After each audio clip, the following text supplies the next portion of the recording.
As you see the economy and the markets right now, are there parts that look a little bit undervalued, believe it or not, and there are parts that still look overvalued to you?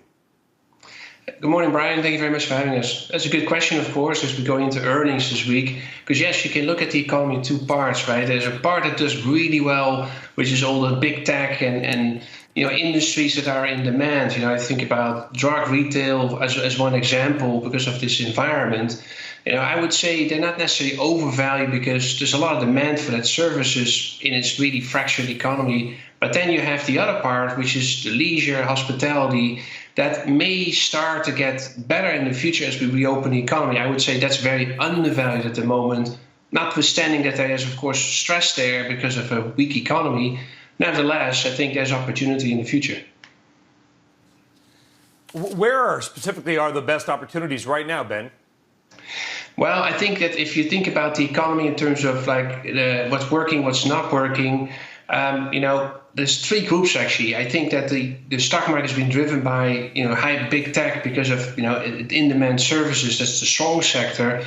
There's a sector there that, like, if you include the airlines as one example, where there's a lot of government support, and then the really weak sector that's leisure hospitality.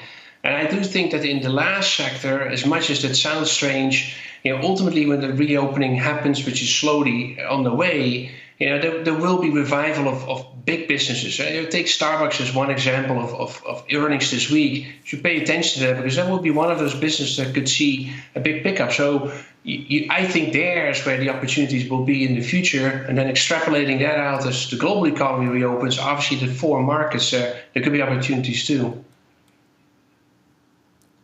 Do you see more macro downside ahead in any specific parts of the equity market? There's a lot of calls out there, Ben, that things may still be a little bit overheated and that what we've seen the last couple of weeks is just kind of a typical bear market bounce, that it's not going to be sustainable.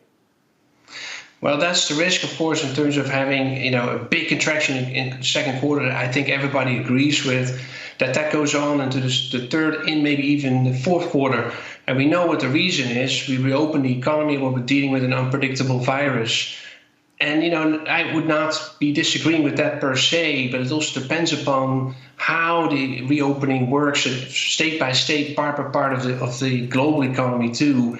So I think the economy stays pretty weak. We get maybe even like a form of deflation, but there is just pent up demand. I am in that camp. Like there is just basically let's say a resurgence of activity because there will be people having demand for other things than just drug retail and internet, for example. And I think that is the driver for, let's say, the rally from here.